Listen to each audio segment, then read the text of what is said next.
You had somebody on recently. At one point, he said, we had great technology, but we just couldn't get it to work in production. And I was listening to it and I'm screaming at him, just going, you got to do that first. Hey, Karl, how's it going? Happy birthday.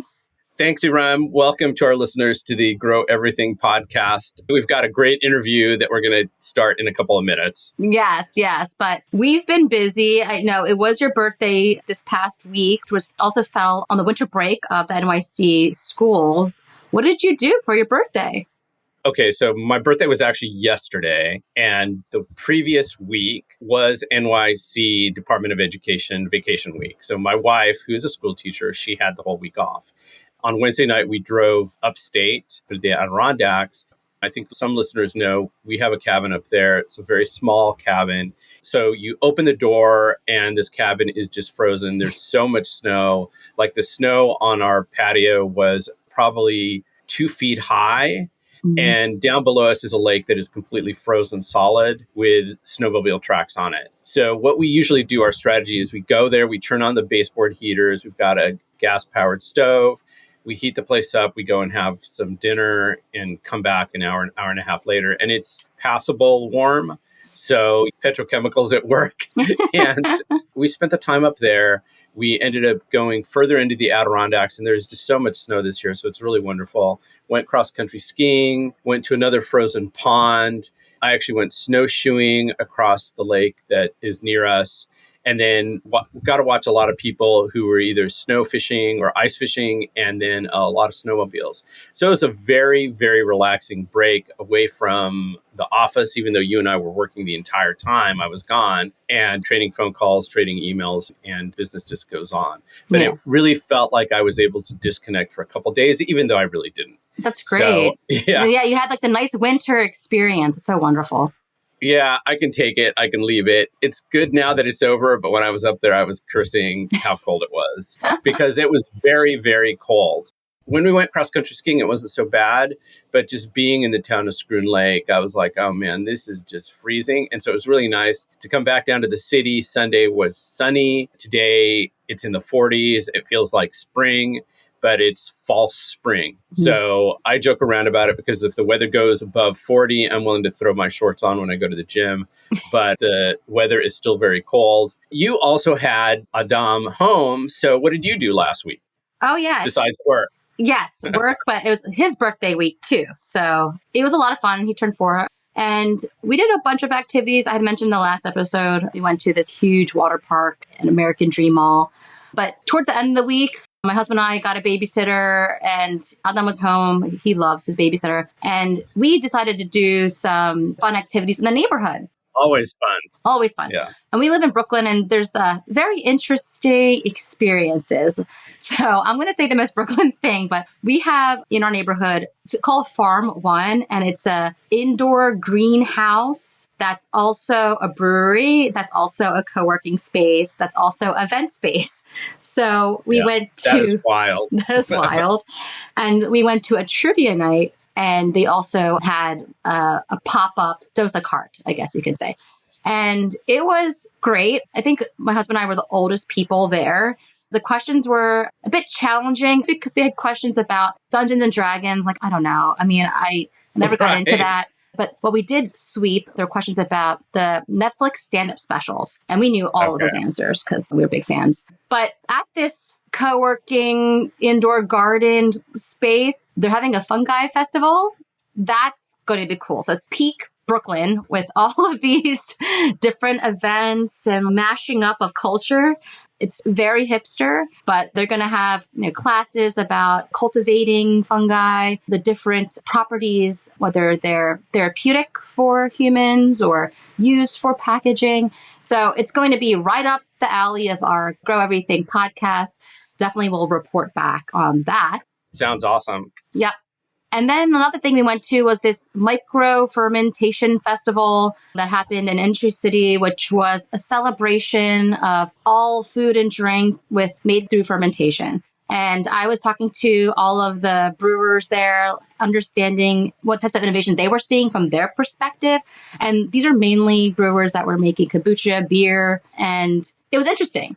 They were talking about unique strains or engineered strains that impart a lot of flavor because most of the flavor in beer comes from the yeast strain. And they were just talking about how the flavors they were able to mimic a Reese cup because they were able to figure out how to create this peanut butter, a chocolate flavor. It was like this stout. Crazy. Yep. They're talking about new ways of fermenting, like an open air ferment. They were calling it cold shifting fermentation. And that was really interesting. So it was really cool. I just love that it was the commercial, the direct to consumer activity of what we talk about. Because we talk a lot about B2B. Of course, we have our consumer biotech angle. But oftentimes we don't really talk about the kombucha, beer, all those different things that fermentation has been optimized for and been used for centuries. And it was good to bring it back to the old school fermentation. Yeah, we need to get someone from that world. There is the guy, I think, from Berkeley Yeast, who we've met before. They've got a bunch of yeast strains, and I think engineered yeast strains. Could be interesting to talk to them and just bring someone like that on the podcast. Or someone who has a yeast or a fermentation podcast, because I know there's a bunch of those, and we've talked to them. Yeah. Just to come on and give a different point of view on growing everything, because that the brewing industry I always use as the example for people who don't know anything about biotechnology to talk about, here's an industry that generally makes money, that people understand. Americans, I think the statistic is everyone lives within a mile of a brewery. Mm-hmm. So there's a lot of them all over the place. Yeah. Yeah. And this is also hinting towards our conversation today about flavors and fragrances, which is going to be very exciting. But there's some other things we need to talk about as well. Let's do it. You had the 90s with an exclamation point next to it. Why did you write that in our show notes? Well, the 90s is CNN's series. They have different decades where they just go over the biggest activities of the decade. And there was this one episode of the 90s that focused on software. I was watching that, just thinking about our industry at biotech, because back in the 90s, no one really realized the power that software was going to have. And they were just like, okay, whatever. But then they started showing scenes of when Windows 95 came out. People were like lining up outside of Best Buy or whatever it was, Circuit City. I don't know what those stores were. And it was madness. Everyone trying to get their copy of their CD-ROM to upload Windows 95. It just started becoming a little bit more crazy. And I was just like, this is what we're trying to do in the biotech industry, trying to sing the song of like biotech's becoming huge. And we need the software developers, we need the biotech developers to come in and be like, look, the opportunity is ginormous. Start learning now. Start figuring out the market. Where do you want to fit in? Or who do you see that you want to align with to be a part of this huge ass industry, which we're calling biotech, that's going to transform everything. So it's something I wanted to point out. Have you watched the CNN series? They had 70s, 80s, 90s. I haven't watched those. What it reminds me of is I was an early internet adopter and started using the internet probably in the late 90s. And I remember the first time Kristen went on and she was like, oh, this isn't going to work because it was just painfully slow. And now basically the internet is everything. And right now, everybody is distracted by, and I think there's reason to be distracted by, the emergence of AI. In fact, this morning, there was an announcement that Claude has a new upgrade. There's upgrades happening all the time. We talked about DeepSeek a couple of weeks ago. We've also said that AI is really going to help us better understand biology. But I totally agree with you. We're early, and there's a lot going on, which is what we highlight here on Grow Everything. So it's very exciting. And I think this convergence of AI and biotech is one of the most exciting places to be. And being able to grow everything is a beautiful thing. Yeah, it is. Absolutely. I just like looking at history, and it's not ancient history, but maybe even going that far and looking at the parallels of activity in which were nascent industries and bringing it to ours. What were the trigger points? What happened? Was it a campaign? Was it a celebrity that endorsed it? Was it one technology was failing, another one came in? So I think it's good to look at what happened in the past in different industries and see where the parallels could be. But when I talk about this, like how big biotech's going to be, I really wish there was this data visualization of how much money microbes have made over the years. slowly it's growing. It's like yeast for beer. And then the insulin came and it's a big jump. And then like another thing came and then that was a big jump. And then all of a sudden E. coli, and yeast. It's like and then a massive hockey stick. a massive hockey stick. So if there's any data visualization people out there, give us a call. Let's make this graph. Yeah, I'd like to see it. Yeah. I think it'll be good because microbes have created so much value, global domestic products over the years. Let's look at that and what's going to come. I seem to remember, and someone could correct me if I'm wrong, I had done a study of the world's oldest companies, and many of them are Japanese companies that are 600 to 800 years old, and they're all either breweries or distilleries. So some of the oldest companies in the world happen to be microbe-based. That I think says something as well. Yes, absolutely. Wow. Yeah, that's amazing. So we're going to get into our episode, which is going to be exciting about flavors, fragrances, beauty. I wanted to give a shout out to a founder and a company that recently published a paper that relates to our previous conversation about space biotech. You knew it was going to happen. We love talking about space biotech, so here it is. Shout out to Ravi Agrawal of Avisa Myco. It's an indie bio company. They published a paper recently entitled Melanin from Fungus Protects Seeds from the Effects of Exposure to Gamma Radiation. And I was like, first of all, congrats, Ravi. That's really cool. And it's like, okay, we need to send this to Erica De Benedictis so she can maybe ideate on it. But what did you think about this? This is really cool. Yeah, so it reminded me last year and in previous years, we've hung out with Jake Bebeck of Melatech, which is also a company that's developing melanin products. And I hadn't looked at their website in a long time, and their website says cutting edge products for Earth and space. So there's people thinking about this. We've thought about it too. The use of melanin, not just as a sunscreen, but as Ravi points out, as a protector of exposure to gamma radiation. So I think this is an unexplored area. It'd be fascinating to talk to Erica about it. Erica and I have been sending each other emails because I've been asking about what plants would be the first ones that would be planted in this newly renovated Martian soil. So I'll report on that later because I'm really fascinated by this. But melanin-coated seeds, why not? Let's send those to Mars. Yeah, absolutely. Absolutely. And what else do you have before we get into this amazing episode? Yeah. This morning, as we were putting the episode out, there were two pieces of news. I'm going to mention one now and mention one at the end of the episode. But Unilever, which is one of the biggest consumer products companies in the world, just fired its CEO, Heinz Schumacher, who's someone who had been at the helm for over 2 years. And we got to know him because of the K18 acquisition at the end of 2023. And even though Hans had been doing really well, he is being replaced by a guy named Fernando Fernandez, who's a Unilever lifer, but has a lot of experience growing Latin America and developing markets. Apparently, activist investors were unhappy with Unilever's growth, and they were suggesting that the company break up into separate pieces, which is something that historically has been very good for companies that do this. But instead of splitting the company into multiple companies, they brought in this guy, Fernando. So it's going to be very interesting to see what they do. Unilever is a force when it comes to consumer products goods. They do mention biotech sometimes. Our friends over at P&G, I'm sure, are also watching this. They also use biotech. So just an interesting development. And I thought it was a great transition into our interview today with Robert Weinstein. Erum, tell me about Robert, how you know him, and about this interview we're about to get into.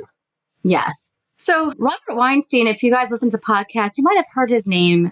Jason Caglianis had mentioned him. Jason was talking about his experiences working in the world of flavor and fragrances. And when Jason mentioned him, I'm like, okay, this guy seems interesting. So what I did was just look him up on LinkedIn, reached out, like, hey, Jason mentioned you on our podcast. It seems like you've done some really interesting work in the world of flavors and fragrances. Congratulations on all your success. Because Bob Weinstein, wow, if we're talking about leaders of large companies, this is the guy for flavors and fragrances. Bob actually started his career at MIT, has a PhD in chemistry, and then he went on to work at one of the biggest flavor and fragrances house called Firmenich, and he became president of Global Ingredients Division. He didn't stop there. After working there for 25 years, okay, this is a common duration in large companies. You've seen this. We've seen this a lot when people work at some of the biggest companies. They're there for a long time. They are really happy there and they're treated well that they just stay. It was great. But after 25 years, Bob moved on to the Robertet group, which it's not his group, although his name is Robert. Yeah, no relation, just coincidence. And he worked there for 12 years as president of their ingredients division and then has become a corporate advisor for them. But I'm excited about this because this is a scaled up company looking at the natural world for biochemicals, ingredients, things that help impart delight in what we taste, what we smell. And I'm just going to leave it at there so we can hear Bob Weinstein talk about his experience on this podcast. All right, let's let Bob take it away. Bob Weinstein, we're so happy to have you on the Grow Everything podcast. Thanks for joining us today. Pleasure to be here, Karl. Hey. So we're so excited to have you on because you've had a decades-long career in fragrances and flavors. Can you tell us how biology plays a role in this world of scent and taste and how it originated and then where it is today? It's a big question. Yeah, it's a huge question. Thank you. And it's hard to believe that you start a sentence with, "Oh, you've had a decades-long I'm career." so sorry. No, sorry. No. We are friends, and one has to be comfortable with one's place. And I'm totally comfortable. I'm definitely in the overtime in my career. And that's okay. I've called it myself to learn to live with it. It's Bob 3.0. There you go. I had the opportunity when I joined the industry after grad school, which for your listeners, the decades is about 4 of them. I finished my degree 42 years ago. I joined another company first. I've been in the flavor and fragrance industry since about 86. So it is close to 40 years, although I attempted some biology in my first job outside of the F&F industry to try and understand how we could use enzymes as catalysts for large volume molecules, large volume products to replace petroleum. At that time, and your listeners may or may not remember, the price of a barrel of oil in 1986, the projection was going to be $200 a barrel in the year 2000. Everybody was freaked about getting oil and politics around oil. And we all know what it is today. In the mid-70s, it's gone up and down. So the impetus was, what can we make without oil?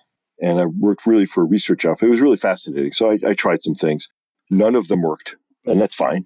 R&D was my first job out of graduate school. From there, I moved to Switzerland, actually, at that time in the late 80s, to a company called Firmenich. Today, it's DSM Firmenich. I spent 25 years there. And throughout my career in R&D and production and running global business divisions and global supply chain, I learned a lot. And actually, say that's past tense, I learned a lot there, but I'm still learning a lot. So the impetus there was, again, flavor and fragrance industry has a very long history. My second job was at Robertet. I call that a job, but that was a fantastic move. Robertet was founded in 1850. It's 175 years ago, based on natural raw materials. And the company is presently headquartered in the south of France in Grasse. Given that, and given the raw materials for the flavor and fragrance industry, what we realized at Firmenich was you go back into the early part of the 19th century, animals were actually a source of raw materials. Not a good thing today. That transitioned as chemistry and oil came of age to synthetic chemistry. You think of the large processes that existed for petrochemicals and for commodity chemicals. That was the source of the raw materials. And we decided that we needed to have another source of raw materials. Extraction of plant materials has always been a constant in the flavor and fragrance industry. At that time, we did a fair bit of work in the biology and understanding what we could do to make products in terms of enzymes as catalysts. So we were successful, and I was part of the team that worked with Amyris at the time to bring a product to marketplace. It was a large investment. It was successful. It was hard, and it took a long time. And that's okay. Yeah. The product that they have in the marketplace today is still there. It still exists, and it's a replacement/supplement for patchouli oil. And the impetus was the patchouli oil is extracted from the plant, and the cost in the marketplace would vary an order of magnitude, which is really a lot when you're trying to make a consumer good. You can't have a raw material go from 20 to 200. So that was the impetus, and it was successful. I moved to Robertet, where I spent the last 13 years of my career. One of the projects we started was with Ginkgo Bioworks. Again, same ideas, same impetus. Plants are great. what else can we do? Not that plants are going to be wiped off from the face of the planet. I mean, they're always going to be available. However, companies have to be successful in more than just the science and publishing papers and getting patents. They have to be economically viable and economically successful to be long term. So we chose a few targets and worked with Ginkgo. Two of those today are in the marketplace. Mesoiolactone, which is a perfect example of something that only comes from a plant that is very difficult to extract and is only found in Indonesia. It was an interesting aside from looking at mesoiolactone because the extraction product has certain properties that render it not useful for fragrance in terms of skin sensitivity.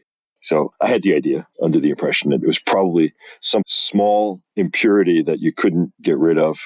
Biochemistry could make the pure product, and that product, which has a wonderful odor and a wonderful taste, could be used in fragrance. I was wrong. It's still got skin sensitization properties, which render it unusable in fragrance applications. Wow. And what was the second product developed with Ginkgo? Gamma-decalactone. I don't know what work Robertet is doing with Ginkgo today. That's slowed down. Again, the theme through all this is how difficult it is to manufacture a product. It's wonderful to do it in the lab. It's wonderful to know, I produced it at 0.5 gram per liter. This industry, the synthetic biology group needs to know that's wonderful, but we got to figure out how to manufacture product. I mean, my 4 decades in the industry, I've seen science progress a lot, and obviously all of us have. One thing that's remained constant is the focus that needs to be put on manufacturing. Yeah. I'm going to go back 40 some years now. When you're finishing grad school, one of the things you're all excited about is maybe I could be a professor, right? Which there are wonderful professors, and that was not my path because I wanted to be able to manufacture products. I wanted to see what I did in the lab and take that and see something come out and go into a drum. I don't really know where that came from, actually. I wanted my work to be more than a science project, if I could say it like that. My PhD thesis was wonderful. It was fun. I learned a lot, but it was essentially a science project with zero practical applications at all. But that's fine. So that's where things are today. It's fantastic. I mean, the impetus is not replacing, but enhancing. Hi, a quick shout out to our sponsor, Messaging Lab, the force multiplier for biotech. Your biotech company is making the world a better place. You know that, we know that. But does the world? There's a big reason why some biotech companies attract investors, sign up customers, and get attention. That reason is strategic communications. At Messaging Lab, we translate complex science and economics into compelling narratives. And we have done that for the most successful biotech companies across healthcare, agriculture, personal care and beauty, materials, and the list goes on. We're here to make sure your ideas not only get heard, but resonate with your audience. So if it's time to amplify your company's voice, visit messaginglab.com to explore how we can elevate your story and grow your business. Yeah. And I mean, that is something we talk a fair amount about here on Grow Everything is, I mean, you mentioned the economics of extraction and how the price can vary so much. Being able to have a brewed source, let's put it that way, could be something that helps the economics. It doesn't make sense to grow an acre of roses to get 5 grams of rose oil. It doesn't make a lot of sense. The other thing we talk a lot about, and you're going to hear some upcoming podcasts, we talk about more of the biomanufacturing and scale-up issues that a lot of these companies that start off as science projects don't really think about. And there is infrastructure being put in place to make that happen. You mentioned these 2 projects with Ginkgo, but I'm curious, that was at Robertet and at Firmenich. What achievements of both of those companies really stand out? What are the things you're most proud of? It's a great question, Karl. Anything that I've ever done, it's always been as part of a team. I know that sounds trite to say it that way. So what I'm proud of is the fact that as a manager, as a leader in a company, that we're able to lead, we're able to garner respect from the employees. And I don't mean that in a negative way. It's being able to say you left it better than when you started. And honestly, that's it for me. If I've left the place better than when I started, I consider that successful. Building the teams, seeing the teams be successful, using my scientific background to produce products, which I did a fair amount of in the industry, both in terms of research, catalysis, production, and so on. But at the end of it, The teams that I led were great. I really enjoyed it. I still get messages from people I worked with 35 years ago. Amazing. Yeah, I get a half a dozen birthday wishes every year from all parts of the world. That honestly, I know it really does sound trite, but one of the things I've said to young, and actually everybody's younger than me today, but to people coming up who want to be leaders, one of the most important things is knowing how to follow. So really tough to be a leader if no one's following you. And for me, it's hard to do that. It's hard to get people to follow you. It takes time. No specific, wow, we accomplished this, because yes, have processes that I discovered and put into place that are in production, that are producing thousands of tons, that have changed part of the industry. But that's secondary to the fact that the people who actually did it in production and spent all night in the pilot plant getting things done. And it's that aspect of when I would walk into a plant or a lab and just sit down and talk to the factory workers who were producing in the lab. I was in one of the offices where I'm engaged this week, and their product, a flavor ingredient in a chocolate, and the pride at which they showed us this with and without the product, and we just made this synthetically, and that's it. You can see the pride that people have. So leaving something better than when I started, that's it for me. That's an amazing answer. It's just heartening to hear, to be able to focus on the people and the human aspect. I think is really important, especially as we're trying to automate everything. And the fact that you've had this decades-long career and this is what you're taking away from it. It's such a beautiful concept. And I'm so happy that that's your first answer. I love it. I had a colleague at Robertet, and he used to say, you know what the beauty of that is? I said, well, what, Frank? And he goes, it's the truth. Yeah. That's great. I was very lucky. I was able as well, because of the work that Bedoukian and Robertet and Firmenich do and their place in the industry. Yeah. To be able to participate in industry associations. Certain stage of my career, you start doing that because it's not about one company doing it alone. It is about companies getting together in a way that's legally correct and joining forces, making sure that we get the research money from governments available, that we streamline the processes in the government to introduce products into the marketplace, research credits, and so on. One company, I don't care how large they are, can't do that alone. Yeah. No, I love that. I want to dig into that more later in this conversation because I think it's really important. That is so important, especially for the industry of biotech. And we're talking about growing everything. There's just so nascent. And when you're thinking of applying it to bio-based ingredients, materials, F&F. But before we go into what we need to do now, I do want to take a step back and talk about the companies you work with, which have centuries-long careers. So hopefully that makes you feel a little bit younger. Exactly. Yeah. That's true. Thank you. Yeah. But it started with looking at animals as a raw material. And they emphasize this natural raw material aspect when making flavors and fragrances. So how has this legacy influenced the industry, specifically the companies that you worked at? How did this influence today's approach, trying to shift away from petrochemical derived products towards bio-based alternatives? It's a great question, Erum. I think one of the, I'm going to say, major points to that is there aren't enough natural raw materials in the world to provide all the products that we need. So if you think about soaps and detergents and fabric softeners and beverages and large volume consumer goods, which all have a flavor or fragrance component to them, there's literally not enough tonnage in the world. So synthetic chemistry done properly and using precision fermentation in some cases can have a very important role in streamlining, but also making those processes more sustainable. We will always be using petrochemicals to produce our products. It's not an either or, it's an and. So how do we supplement that? And the example I gave earlier is patchouli is still derived naturally, but we can make it through biochemistry and synthetic biology. And because we can do that, the price on the marketplace can be more flattened. So we don't have all the fluctuations, which is really important. We hear today about inflation.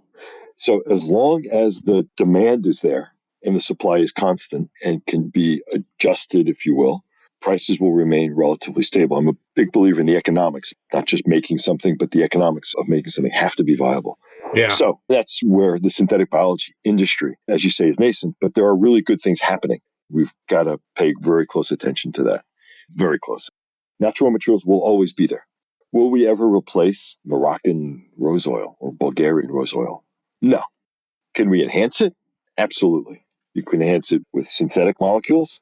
You can enhance it with those same molecules or mixtures of molecules derived from sugar. Wonderful. And maybe it's my background in science and business together, which you always are trying to hedge your bets.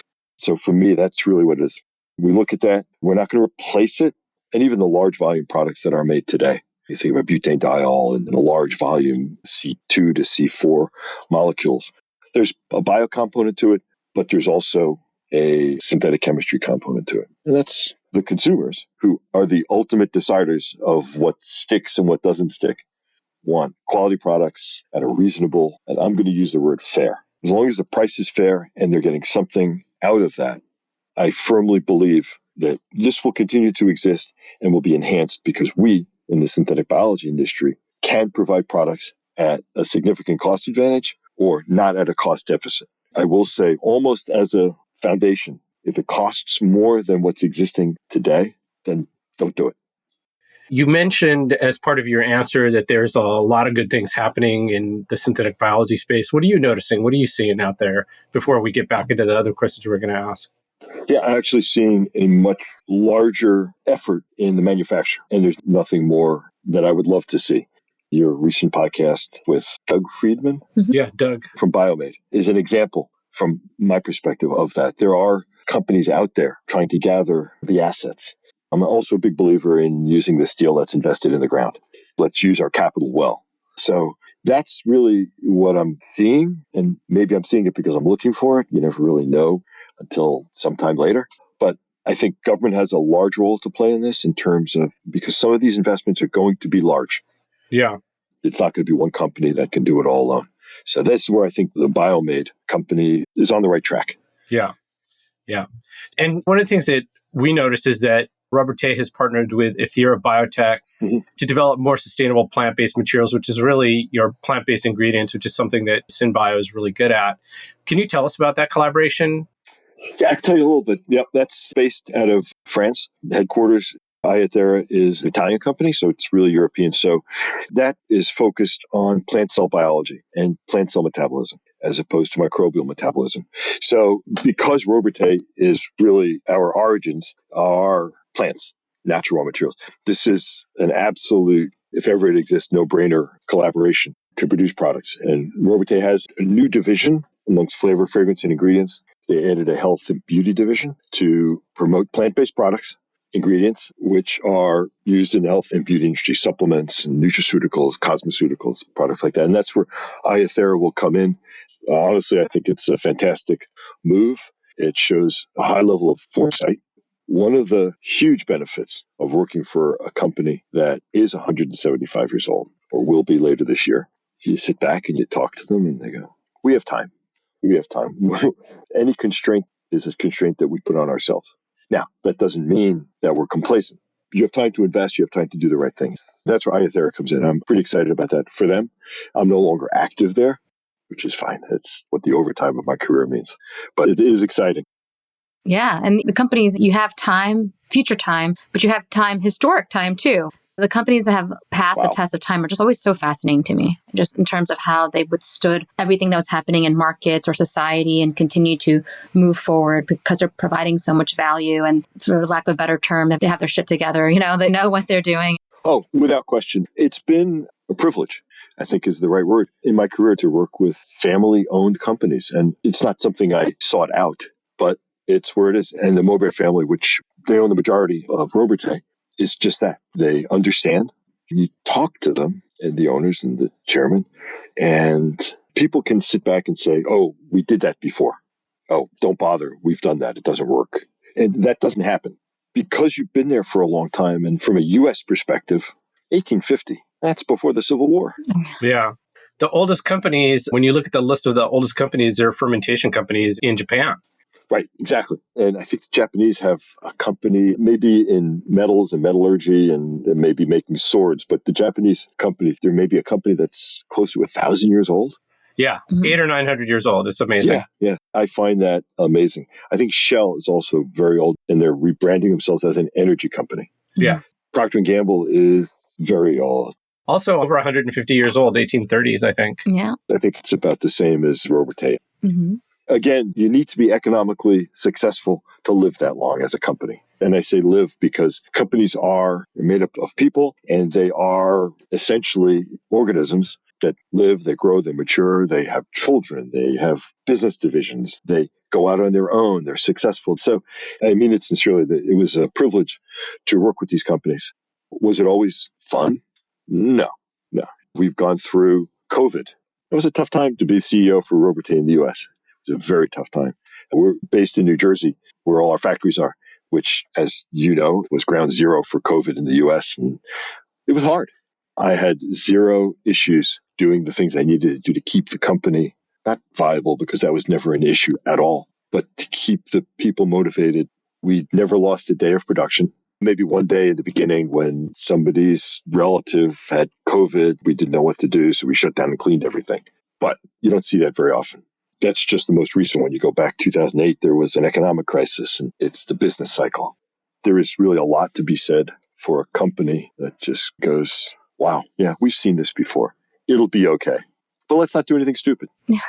Yeah. And these kinds of companies, private, Robertet is not private, it's on the Paris Stock Exchange or Euronext. At the time I worked at Firmenich, it was private. Where I am today at Bedoukian is private. One of the things that they have in common is you watch your cash very carefully. You watch how you're spending your money. You don't go out for loans. You manage. One thing that people forget is the families that own these companies take all the risk.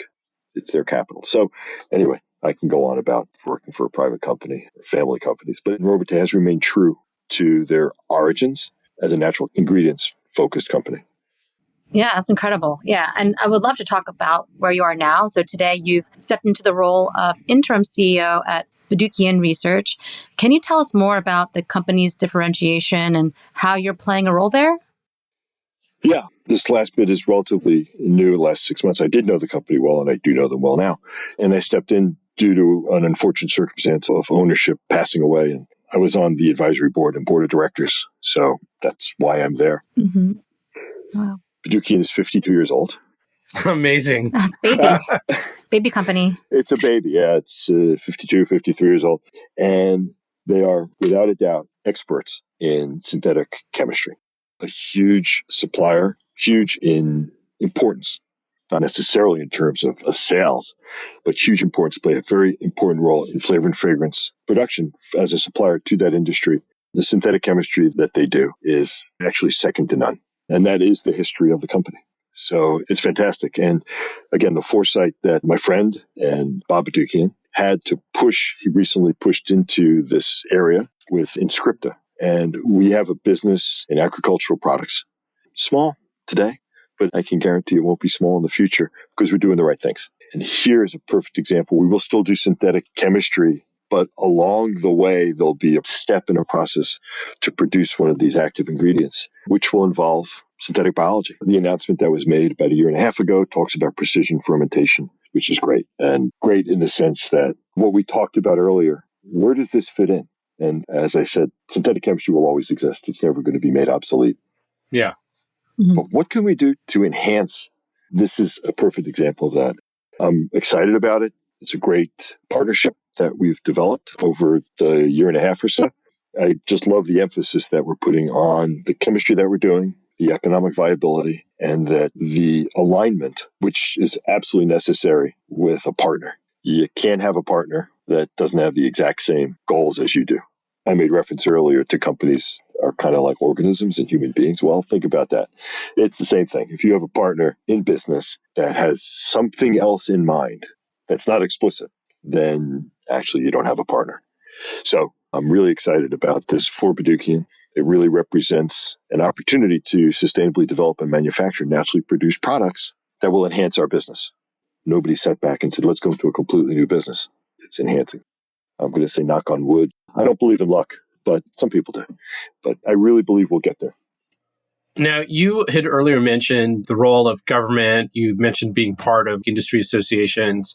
And given your career, you've been involved in a number of these. But from your perspective, how important are these for industry collaborations and working with or for defining regulations? And it's okay, you can say that I'm old and I've been around for a while. So I am a very big believer in it.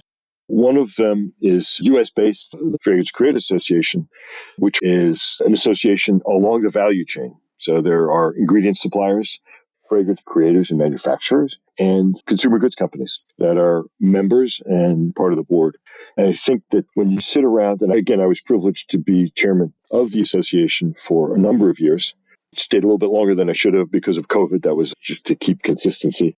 But having all parts of the value chain sitting around a boardroom table discussing what's happening in the government, how can we play our different parts, whether it's a large consumer goods company or a fragrance manufacturer or an ingredients company, we all have a place to play.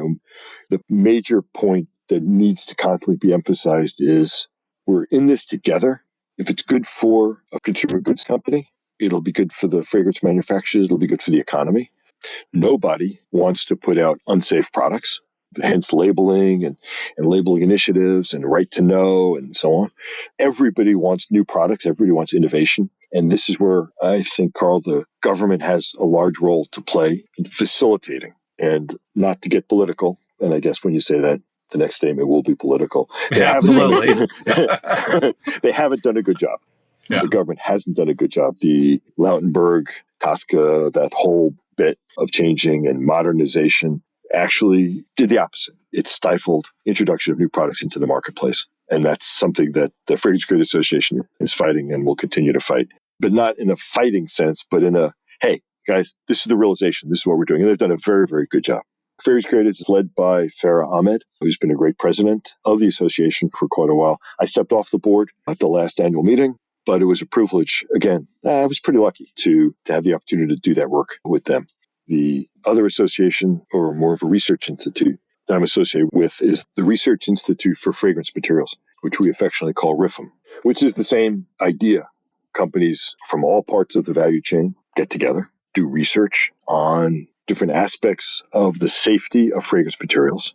No fragrance material gets into the marketplace if it hasn't been tested and studied for different endpoints, both environmental and human. And I would urge listeners to go to the rifm.org website, because there's 11 endpoints from endocrine disruption, skin sensitization, biodegradation. The scientists at RIFM provide the safety assessments that are approved and judged by the expert panel. And from there, they define the concentrations that these products can be safely used, usually way below the no effect level. The expert panel is funded by RIFM, which is funded by the industry, again, all along the value chain. But it is completely, and we have to continually remind people that it's absolutely independent.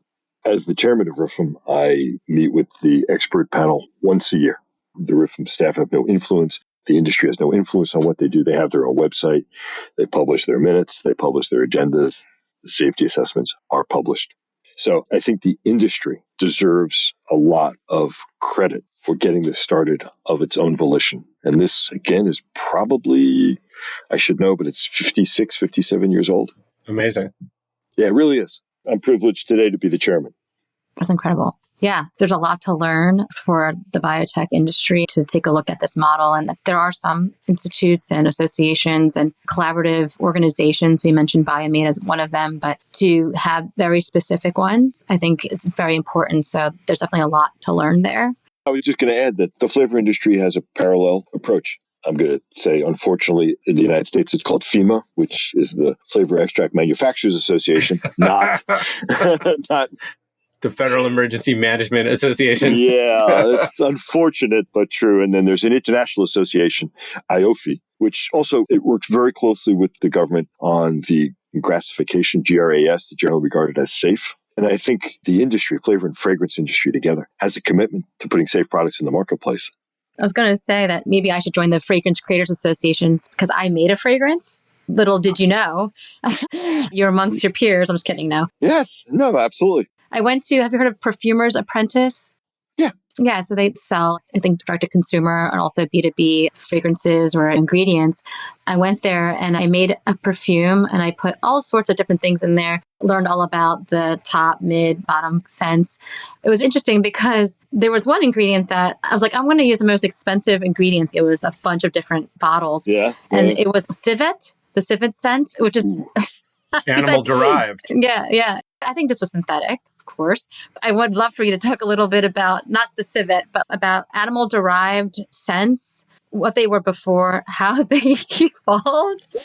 What is civet? Why is it so expensive? Why was it so sought after? And what are some expensive ingredients? I want to know what the most expensive ingredients are today. Well, was it civet or synthetic equivalent called civetone? Probably civetone, but they had civet on the bottle. But yeah. Formidable scent. Yeah. Formidable to say the least. So that's a true bottom note. Oh, snap. Why? Yeah. Well, it's heavy. It's a large molecule. Civetone is actually, I'm going to say it's a C18 ring. Wow. With a ketone and an cis double bond in the ring. I'm going to show you something. This is a book that I kept for 40 years. Every time I learned a new molecule, I wrote the structure because I realized I would never remember everything. And civetone is probably in here. But it's a large ring. It's made by Firmenich. It's a very difficult product to make, and that's why it's so expensive. If I remember the synthesis, it's 10, 12 steps, probably takes a year to plan, probably cost $1,000 a kilo to manufacture. It's not used very much. Yeah, you only need a little bit. A little goes a You only long need a way. little bit. Yes. We could talk about fragrance. So I'm curious, what's your favorite scent? Oh, I like the ouds of the world. And I definitely want to talk about Musk, not Elon, but more of the scents. But I think they are beautiful. Of course, most of them were animal derived, but even the synthetics are doing a great job. There's a perfume that I really love called Juliet Has a Gun. Beautiful, beautiful scent. Okay. So if anyone is around me, you'll smell it. And that's my favorite. Karl, what about you? I'm partial to citrus. I grew up around orange and lemon orchards. So those tend to work really well for me. Lemongrass is another one I really like. Yeah. Ooh, fresh. Avocado flower. Excuse me. Wow. So I know. Well, those are what I think. Citrus is going to be at the top of the list. Yeah. Citrus is a really important top note, obviously. Top note, you open the bottle, whether it's a fine fragrance or a detergent, you open it. That's what you smell first. Yeah. Is the citrus, is the top note. And then the middle is what is going to develop over time as the volatility of the top notes disappears. And then the base notes are going to be there at the end. What would you like to know about musks? We could have another hour discussion on musk. It's one of my favorites. Yeah, we should have you back on for the musk. Yeah, because there's a lot, I think, also to learn, obviously, for our listeners, just to know how these specific scents are being used across different products and what are the most sought after, what are hard to produce. I mean, ultimately, what is the most expensive scent out there right now? Just a one ingredient. Obviously, there's perfumes and they're marked up, but on the flavors F&F world, what is the most expensive? And then obviously what's the most challenging to produce. But I think it's expensive. I'm just so curious to know. And I know it changes, but. Yeah, it does change. Saffron is probably the most expensive oil. And you just go into the grocery store and look at the different spices that are available. You'll see saffron is probably 7, 8x. Some other important one, not salt, because it's 100x salt. And the cost into the marketplace, it's all supply and demand. Now, on fragrance and flavor molecules, you take musk and civetone, or in the musk world, there's 3 groups of musks. So I'll just say that because if I don't get it out, it'll stay in my head for the rest of the day. So there are products called galaxolide polycyclic musks, which from a chemical structure, all synthetic. And I'm not going to say they all have the same note, but they're all in that musk, what you would call musk. So polycyclic musk and polycyclic aromatic musks. And that gave rise to the fact that they had some potential issues in human health. Most of it turned out to be minor, but in anticipation and going back at the same time, you have macrocyclic musks. You mentioned civetone. Nobel Prize was awarded in 1938, I think, Leopold Ruzicka, for the structural elucidation of a musk. Mm-hmm. So it was one of the first large ring organic molecules that elucidated the structure. And again, that's how long they've been around. And that all comes from finding a product in a plant. If you go back into the 30s, 40s, 50s, up to the 80s, even today, I'm sure, GC mass spec, the smells, you sniff it as it comes out. What is that? Determine the structure, make it synthetically. That's how a lot of products came out. And then you've got the top note musks, which are all derived from a pinene derivative. So pinene is coming from obviously pine trees and so on. But there's an entire industry focused on pinene derivatives, and pine oil. Pine sol is a perfect example of something like that. So to answer your question, the why is something so expensive? It's usually because it's really, really hard to make. And because it's so hard to make, the demand isn't there. Interesting. What is the highest demand, most expensive product that people are just shelling out? Is it the saffron? Oh, saffron is very expensive and people use it. Yeah. But it's just very expensive. The most widely used? Widely used and expensive. Like in my mind, it's the ouds of the world. Yeah, it does go up and down. And a lot of it has to do with the climatic aspects of it. So clove can go up and down, depending. It's coming from mostly Indonesia. And clove derivatives. You've got ylang, which is coming from Madagascar. Clove has some synthetic equivalents. Ylang doesn't. You're not going to use saffron in a large volume product. Back to what we talked earlier, it's just not enough supply in the marketplace. I have yet, in my experience, found anything that doesn't obey the laws of supply and demand. Yeah. Just doesn't happen. So demand can be created and the supply has to follow, and hopefully the price would come down. Musks are probably some of the most widely used products in the fragrance marketplace. You have that. You have some flowery notes. Jasmine is another one. You have jasminate, which is a C12 molecule. But then you have dihydrojasminate, which is much easier to manufacture and is used in thousands of tons. Methyl jasminate itself is harder. I won't go into the details, but it's harder to make. It all comes, if you look at biology, it's found in a plant. So there's cis double bonds in plants that are coming from whatever pathway is providing that. It's a fantastic opportunity to look at what's coming out of a plant and then look at how we can make that biochemically. I think what we got to do, Bob, is have you come on and just talk about scent and this kind of stuff. There's so much to talk about. Yeah, do a whole other episode on this. But thinking ahead, I mean, you've had this storied career and this has been such a great conversation. We would definitely want to have you come back on. But what kind of advice would you give to entrepreneurs, especially emerging entrepreneurs in the biotech and natural product space that are looking to make an impact? Thanks so much, Karl. Erum, it's been a pleasure. The message I would give is please focus on getting it into the marketplace. Yeah. And you had somebody on recently in waste management, and he talked about an earlier company that he was involved in. I think at one point he said, we had great technology, but we just couldn't get it to work in production. And I was listening to it and I'm screaming at him, just going, you got to do that first. Yeah, do it first. Do it first. I think it was Biomade, talked about failing fast. Yeah. It's not just in the lab in producing, getting a titer of a gram per liter. It's getting to pilot scale, learning how to do that quickly, seeing what you can get, and knowing when you do that, when you get results, what are you going to do to improve it? So that you know, I'm at a gram per liter today, but because I see A, B, and C, I know I'm going to be at 10 and 30 and 50, and it's going to be economically viable. I love this field. I really do. And I made a prediction once at a board meeting, which was wrong. We're about 20 years later than I thought we would be. But all the wonderful technology, I mean, Inscripta's use of CRISPR, it's amazing. So I want to keep the passion in the industry. I gave a talk once at that World Economic Forum thing in 2002 after 9/11. Company has to ask himself, what's your space shot? What are you doing today that you just don't know is going to provide? Now, companies have to be able to do that and fail fast. And again, it sounds trite, but it's really true. Yeah. I love that. Yes. Fail fast, fail forward. Test the market. Actually, fail forward is probably the better way to fail fast, fail forward. Absolutely. And test the market. Absolutely. Every step of the way. Test the market. Every step of the way. Get out there, talk to your customers, talk to people. We love that. Yeah. Oh my gosh, Bob, this has been incredible. I feel like we just scratched the surface. So this was a great initial introduction to the F&F world because I don't think we have had anyone representing the space. And so you were the perfect person to really kick off this conversation on this podcast about it. Thank you so much, Bob. Really appreciate it. Thank you so much. I'm going to look for your product, Erum, in the marketplace. Yeah. Oh my God. Yeah. It's going to test the market, Erum. Yeah, I'm going to test the market. But clearly, I called it beaver's breath, but, and you know why. I do, and that sounds like a terrible name. I apologize. Yeah, that sounds like something you would only find in the North Country or in Canada. Exactly. I have my market. Just those people. Oh my gosh, Bob, this has been incredible. Thank you so much. Pleasure to talk to both of you. Thanks again, Karl. Thank you. Thanks, Erum.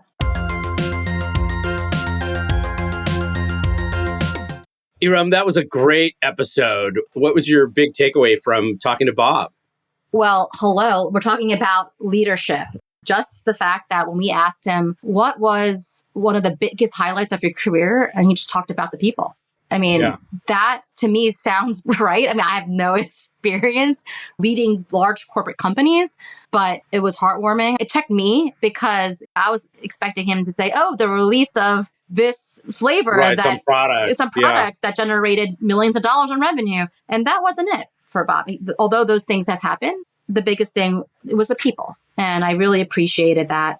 I also really enjoyed just talking to him about flavors and fragrances. I wish we had more time to talk about my fragrance that I created and that whole experience, get some tips, but we can really dig into the world of fragrance because it's so interesting to think about where flavors and fragrances came from, how they were isolated, and then how they are mixed together, whether they're naturally extracted or derived or they are synthetically made, and to go down that journey. Because one of the things that I would love to talk to him about is a lot of products or ingredients have some of the formulation in there, but then at the bottom says fragrance.